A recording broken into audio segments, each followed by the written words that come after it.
What do you want me to do? You want me to lift this up? No, hang on, let me see if I can get out. Well, don't hurt yourself. We're downtown here, up on top of the pilot boat. This is the boat that helps the cruise ships get in and out of the harbor. We are prepping this thing for shipment. We have to take all these handrails off, all this. We have to lay this whole mast down on the deck down here so that it can get underneath the bridges. We'll have to take these guys down, the VHF antennas. But the reason I came down today, even though they're not hauling the boat till tomorrow, is I'm going to spray all the bolts with some Croil penetrant. That'll make life just a lot easier, hopefully tomorrow. So let's get at it. I first got hooked on this stuff when I was in the Navy. It works exceptionally well. What's your favorite penetrant? I know there's all kinds of homemade brews and things like that, but which one do you guys use the most of? And like that. And that should be about it. Not very exciting, but it'll help a lot tomorrow, I bet. Let this dwell overnight, penetrate in there. All right, I think I got all those. I think I got all that. We should be all good there.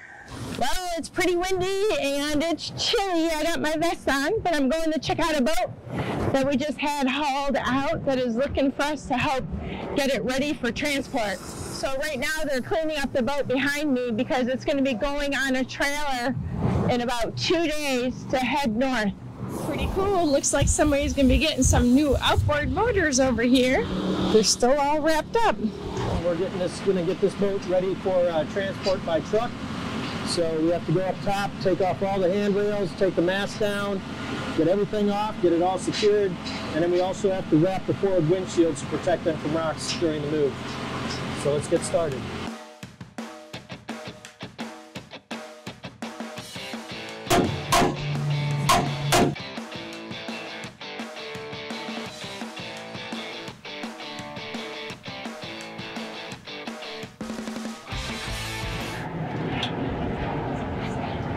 They say it's all about the leverage. That's what Matt tells me.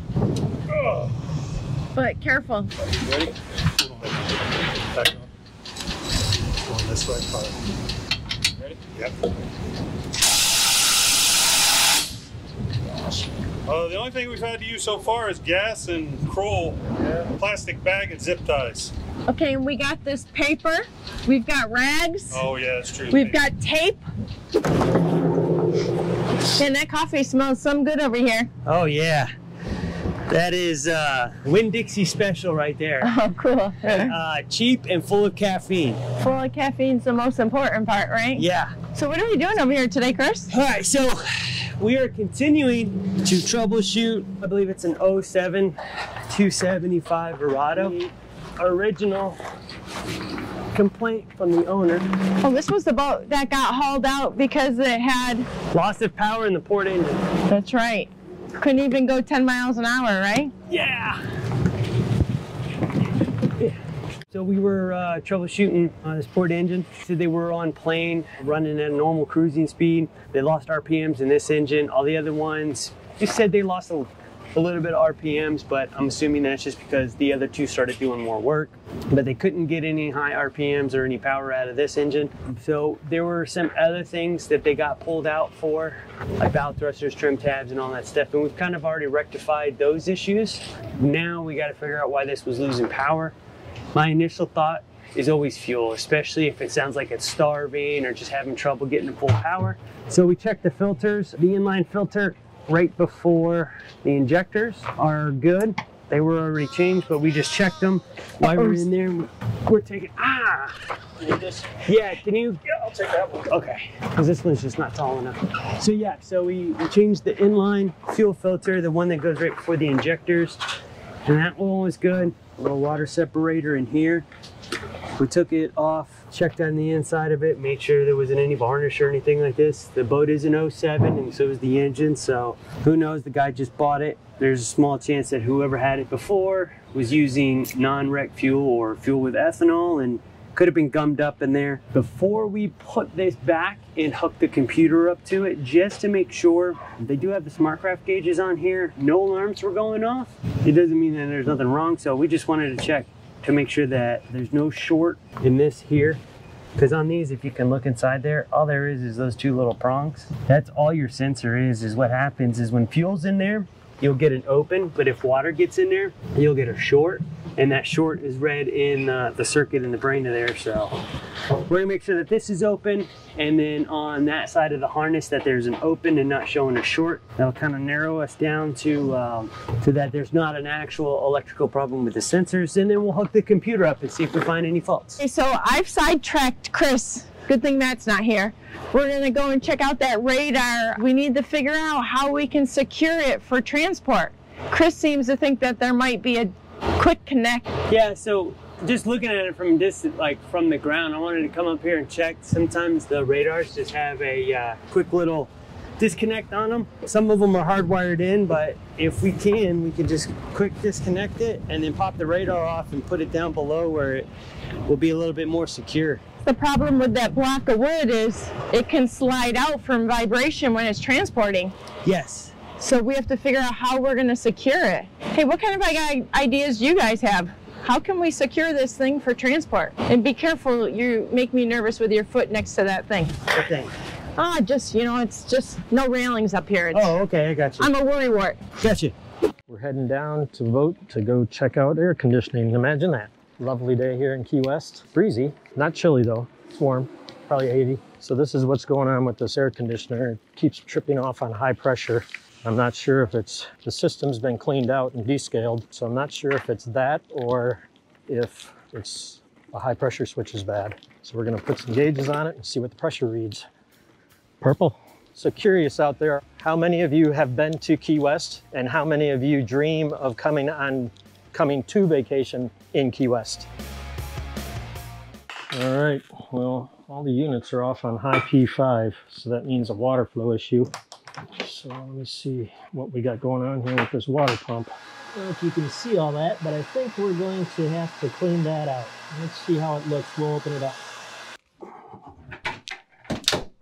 Oh, I saved you. Almost. I'm moving a little slow today. Had a rough job yesterday. I didn't film, but it was just too hard to try to film. Let's see if I can get this valve to close. That thing's not wanting to budge, so I'm not going to force it. Just got salt water on my phone. Okay, so that wasn't dirty. So now the question becomes, why did the units go off on high pressure? I forgot you guys. All right, so I just got off the phone with the owners trying to figure out, somebody was on board. I thought it might have been them, but it wasn't them and it wasn't us. So I don't know, somebody turned off a bunch of the air conditioning breakers. Anyways, they're gonna try to figure out, we might have to move the key again. Make sure these are all blowing cold. All right, everything seems to be running fine here. Fish box freezer is getting cold. I'm sorry, this is just a bait freezer, that's getting cold. This fish box chiller is cooling down, so that's working. And I'm going to go ahead and descale the air conditioning again. Okay, we got some descale fluid and some hoses here, and there's descale fluid. This is what we use to clean the air conditioning loops. We use the concentrated. I'm gonna have TJ come back and descale it.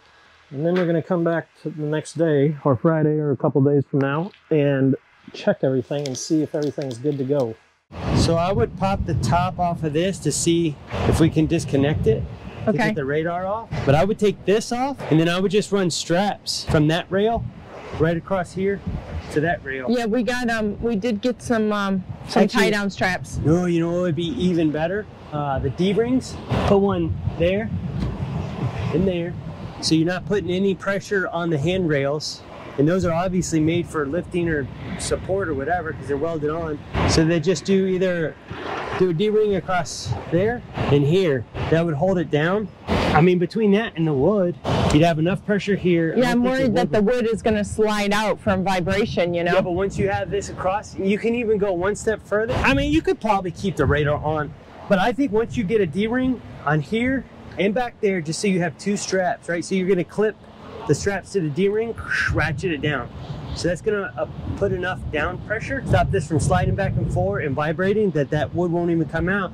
You could even go one step further and either tack a piece of wood on the front and the back that stops, so there is no way for that wood to move, or just follow it out. What if we duct taped it or something, the wood? No? If you're gonna D-ring straps, if you're gonna put something down, zip tie it Okay. Or cable tie it or something sturdier than just tape. Just to hold the wood in place so that it doesn't vibrate away. I don't think that's going to be an issue. Okay. Because once you get this pressure down, Yeah. it's not going to go anywhere.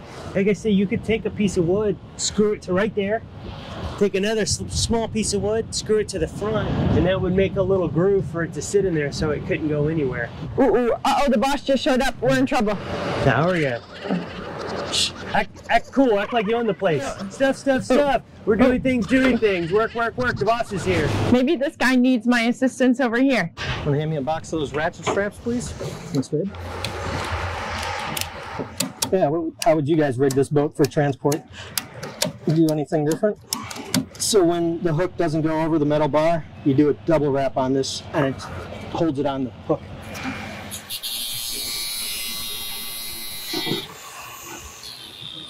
I'm going to cut this head off by a little bit because I have no access to it. The bolt is cross-threaded, or the screw is cross-threaded.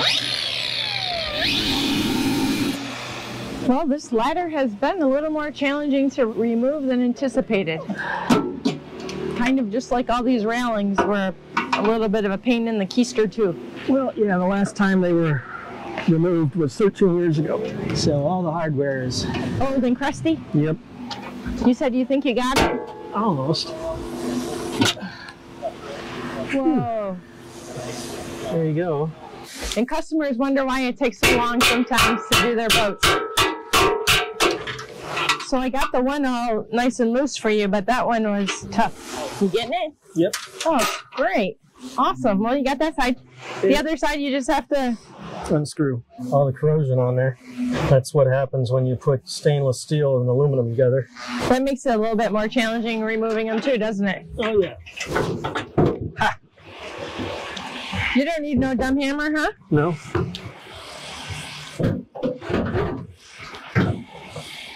One strap's gonna go there. One strap's gonna go there. And then how can I strap this down? I guess I could Look at that guy right there. There. He got another ladder. Somebody stole his ladder. Yep, I did. The last couple days, that wind instrument's been turning. Yep. It's been getting the miles.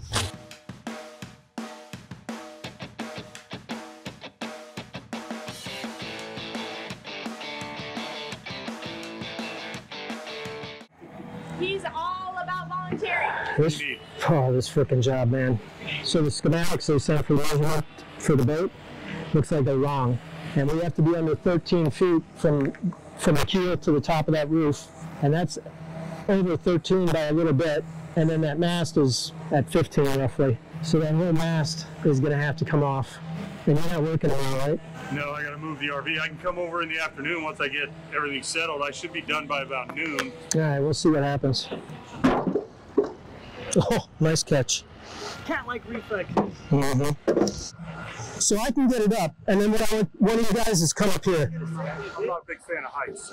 So. If we have you on the rope up there, once it gets over there, you're kind of pulling that way. If two of you are on the top, and you can give it to me slow, I can handle the weight down here. Okay. All right, let's go. I'm good. I got rope. You good? Once I get to the outside, it gets lighter. Yep. Got it? Yeah. Can you hold it on your shoulder and I'll come down there? You have to get down, or you good? Well, how's that? All right, thanks, guys. We'll figure this. Yeah, they're good. Yep. Hold the wires up that I've disconnected so it keeps them from making contact with anything else. Too tall. We have to be 13 feet. We're at 15. What are we going to do? Any recommendations? This job has turned out to be way bigger than what I thought. All the hardware is 13 years old. It's all corroded to heck. So these are steps. They're fold up and down. They use these to get on and off the cruise ships. So we're just going to strap these down to this cleat right here. And we'll go do the other side real quick. This guy just tells me he's got a plan and tells me just to watch. Oh, yeah, that's perfect. Look at that. Should we screw those pieces of wood together? Yeah, I'll have to go to the shop. Uh-oh, Houston. You might be stuck. Well, Houston, I asked you about that earlier, didn't I? What do you want me to do? You want me to lift this up? No, hang on. Let me see if I can get out.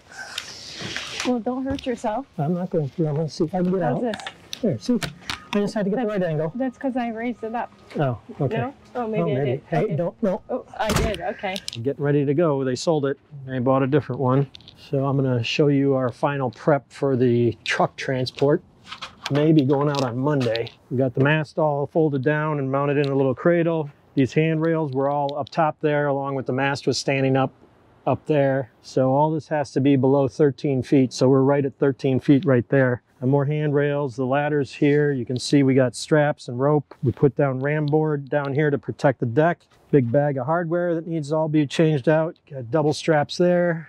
Got a couple straps up there. We got the fold out steps secured.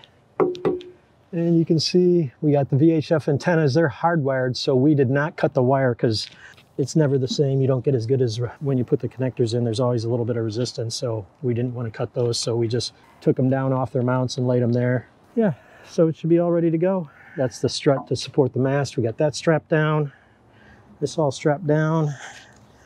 And I guess I'm gonna hopefully meet the transport guy on Monday when he comes and just make sure he's all set.